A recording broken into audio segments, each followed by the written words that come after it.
What's going on, guys? Tobin here with you. Back from boots on the ground from FTX Arena. I got to see my favorite thing all season, which is the sad little bandwagon kids walking out the arena with their Steph Curry jerseys. They saw their superhero lose. I will say, you bad parents, Miami fans. You know, Miami parents who are buying your kids Steph Curry jerseys. You're being badgered into it. And then, the one game I want to go to is Steph Curry. Oh. No, do the right thing. All right. Look, I'm glad your kids came to a realization tonight. They got to watch Steph Curry, and they got to watch the real best shooter on the planet, Duncan Robinson. And so I hope you guys did the right thing after that failure, and I hope you righted your wrongs. I hope you walked right down to the Heat store, and I hope you threw down at old Ben Franklin, and you got yourself a Duncan Robinson jersey, all right? And you made good for your crimes. And I think that's the right thing, because the Heat, they win 116-109 tonight. They're 3-5, which, crazy enough, is now the same record of the Golden State Warriors, who have lost 3 in a row since beating the Miami Heat. So the champs kind of going through their own thing, but it just felt good for the Miami Heat to get this one across the finish line because, you know, very, very interesting game. A lot of interesting things happening in this game. A lot of swings in this game where, you know, got off to kind of a mucky start again with the starters, and you're not feeling really great about how things are going. And then, you know, Jimmy gets some time with the shooters. They loaded up with Max Strus and Duncan Robinson. Max ended up being the leading scorer tonight, and you saw a little bit of both of that with Jimmy getting to work with a lot of the shooters, and then you got to see Bam work with a lot of shooters, and it just really felt like it opened a lot of things up for Miami. You know, they shot a lot of threes tonight. You certainly have to do that against the Golden State Warriors. This cannot be one of those situations where, once again, you're going to go at them and play the old mid-range versus three-point game and pray. Because, look, those guys are so talented, and they have so much firepower that a lot of the times it does feel like you're kind of just praying they're going to miss. And that's what it felt like, you know, at certain points in this game. But you just felt like in that fourth quarter where you outscored them 30-15, and you went from a situation where you gave up 38 points in the third quarter to clamping them down to 15 in the fourth. It just felt like, okay, it just felt like a little bit more of a fair fight. And I think one of the big keys to that was Duncan Robinson, you know, getting to see Dunks back in his mix tonight, back in his confident comfort zones of hitting big time threes over guys. And I just thought it was a huge night. And I think we saw a lot of this much maligned depth that the Miami Heat were told they didn't have. I think you saw a lot of those guys come through tonight. Max Strus, your leading scorer. Duncan, big night from downtown. Gabe Vincent was a plus 29 tonight. He rebounded like a mother bleeper. He was out there 8 boards for Gabe Vincent tonight. He was terrorizing fools. Dwayne Dedmon, you know, a lot of people were throwing dirt on Dwayne Dedmon's name, myself included. I thought that the guy looked cooked the first 6 games really of the season. I think a lot of people were blaming Dwayne Dedmon.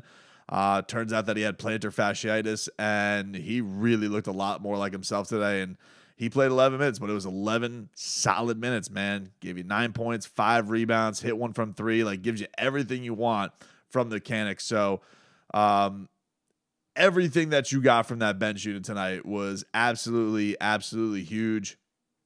And I think everybody kind of needed a night like this for sure.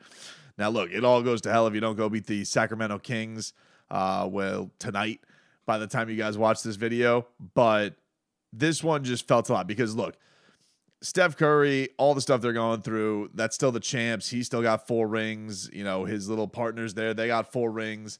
They got a lot of credibility, and it's like a rock star comes to town. And I'm telling you guys, like, watching Steph Curry, as much as I make fun of the little kids, you kind of get it because, like, you go there and you watch it. There's a ton of people in Warriors jerseys, and he's putting on the show there. And he has this thing where he's just like, he goes and he hits threes, and he goes back, and he goes further back, and he hits a 3, and he goes further back, and hits 3 until he gets to half court.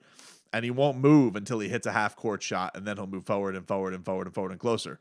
And everybody's just there for the show. And I was talking to my guy Ethan Skolnick. He goes, "This is like McGuire taking batting practice." I'm like, "Yeah, it's a good thing." I was talking to Eric Reed about it. I was like, you know what it reminds me of? It's like I love watching like YouTube videos of like Floyd Mayweather just hitting mitts. Floyd Mayweather hitting mitts just became like a super popular thing, especially on 24/7. HBO would do these things with Floyd where we would just get to see him practice, and he would do these incredible mitt sessions. Then everybody was doing them.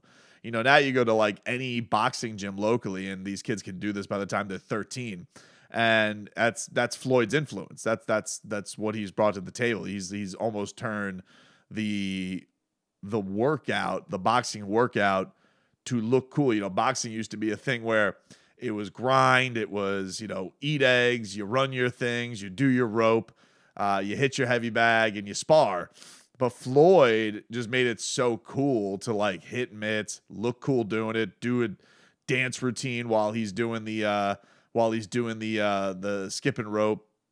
I know Ali did a lot of that stuff too, but like Floyd kind of just brought it to more like glamorous, I think you would say. Like there's something always romantic about like Ali back in the day, you know, hitting mitts and, you know, all those Fifth Street gym stories. But like Floyd kind of did it on this just monster stage. And, you know, it influenced a lot of fighters. And anyway, this is my fight nerd way of coming around to Steph Curry, where it's just like, yeah, it's like he has all these routines and everybody kind of does a version of it. Like you can see like Tyler Hero kind of does a version of what Steph Curry, I would say, like out of all the guys, like Tyler's probably got like the most elaborate pregame warm-ups with like doing his lunges while shooting and hitting his runner spots and his baby floats and, you know, just really hitting all of those key comfort zone spots. But like even he's not like doing it like a showman. Like that's what Steph Curry's doing it. Like he does it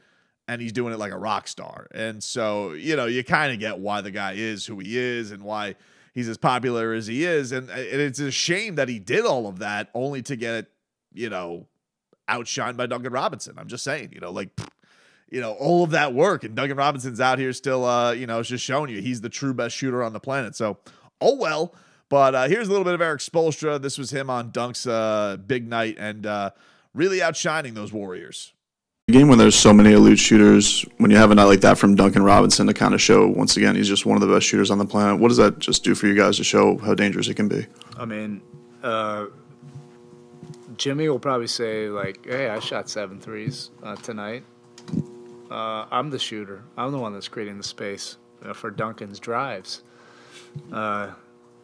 You know, Duncan is so ignitable, and regardless of whether he's knocking down shots, he has that reputation that everybody on the opposing bench is screaming, you know, and always like trying to call out where he is and what kind of actions he does. He has a great feel and nuance for how to set screens or how to get behind the defense where they don't see him, or how to run to the ball to create an action, an overreaction.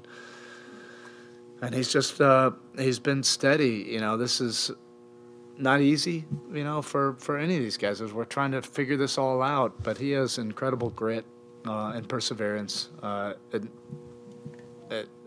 Nothing that happens will affect his approach the next day. He just comes in every single day working at it, and those minutes were so important. I think he was plus almost 20 in the game. And you're playing against a team like Golden State where they have shooters all over the place. Well, you need to fight shooters with shooters as well. But the big key play for this came down late, and a lot of it involved Jimmy Butler. And I think Jimmy Butler also needed a performance like this because, you know, I just think that it was a couple things that were interesting with Jimmy tonight. He took 7 threes, which it's so funny, like looking at Jimmy's start to the season because, you know, he started that game against the Bulls where he has 16 free throws and was just parading to the line. And, you know, I did wonder, I was like, man, is he going to be able to, you know, obviously he is because he's Jimmy Butler. He's a Mack truck, and he always averages a lot of free throws. And tonight got to the line 9 times. But he almost like wonder, is he ever going to like ease the shot chart a little bit to go through this regular season? And tonight, you know, he was 2 of 7 and he was 6 of 17. So it's not like the prettiest, most efficient night, but he was huge when it came up towards the end of this game because he had 2 clutch buckets to really ice this thing for Miami. You know, he was a monster. He had a pull-up jumper. and had a huge and one, getting a foul on Andrew Wiggins. Nice spin move to put the Heat up 112-109. Then on the possession down, he goes, and this was the controversial play of the game. Right after he has the and one, goes down the floor, Steph Curry shoots a three, and Jimmy Butler fouls him, or they call a foul on him. And you could just see the bewilderment in Jimmy Butler's face. And he is like looking at Spo, and he's like, can we review that? Because like the ball like went weird. Like it wasn't like Steph Curry. It didn't look like it did the high five motion, and like the ball kind of went up. And so they end up reviewing it. They're taking a long time, but it's Steph Curry. Like I didn't have a lot of faith, because you do see the contact on the hand. I didn't have a lot of faith they were going to overturn it. And they come, but they're taking a long time. You're like, well, they're taking a long time. It kind of feels like they're going to overturn it. And they did. And they ended up getting the turnover, and it still is a big back and forth with a bunch of shots getting missed. But then finally, Jimmy Butler, with about 9 seconds left, absolutely ices it with a pull-up jumper, goes up 114-109. Miami Heat pull it out. But here is Jimmy Butler on the whole situation that went down.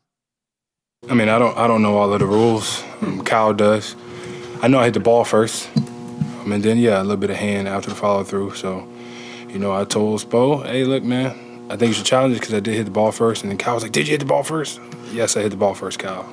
And Kyle was like, oh, I know the rules. It's our ball. So that's how that went down. Kyle Lowry, though, asked him about it after the game. He goes, of course, I believe Jimmy. What was going through your mind when they went to the review? Jimmy said he hit the ball. He said he hit the ball first, so that was what going through my mind. I believe my teammates, what he said.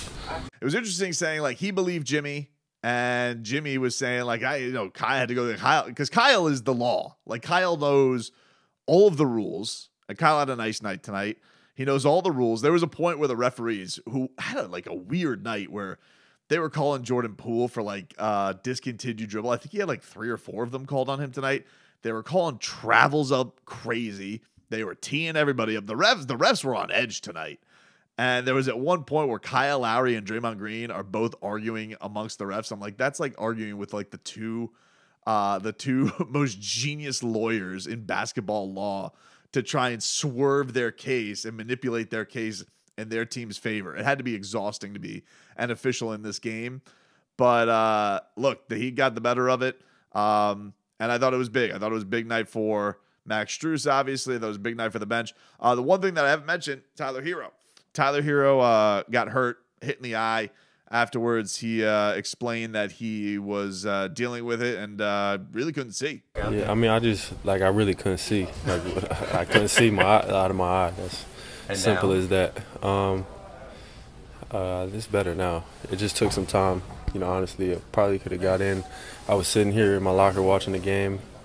In the fourth quarter, I probably could have played, but I just needed a little bit more time for the awareness and the vision to get back. But I'm good. So for tomorrow, you think? Yeah, as long as I want to play. So as long as I can wake up and see, I'm gonna play. So it'll be interesting to see if Tyler will be ready for the Kings. I think he will be. Some hem and a haw on does Tyler being out, because I do think it is interesting hearing. I want to get into maybe another video about some of the quotes that have been coming out about the starting lineup and everybody kind of getting used to each other in those roles. And look, didn't get off to a smooth start, and it really did get ignited by the bench units today.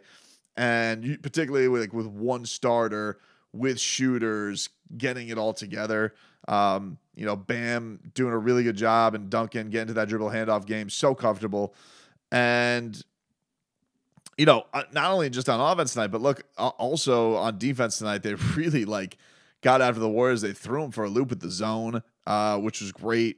I just thought it was so important to get this one over the finish line for Miami. You got a lot of games coming up at home. You started off the right way with getting one against the champs, who, they're not off to a great start either, but you know how talented they are. Everybody knows, just like everybody knows how talented the Heat are. So there's a chance that, look, if the Heat do make the finals, that this could be the team they're taking on. And they've had 2 competitive matchups against them. One went the Warriors' way. This one went the Heat's way.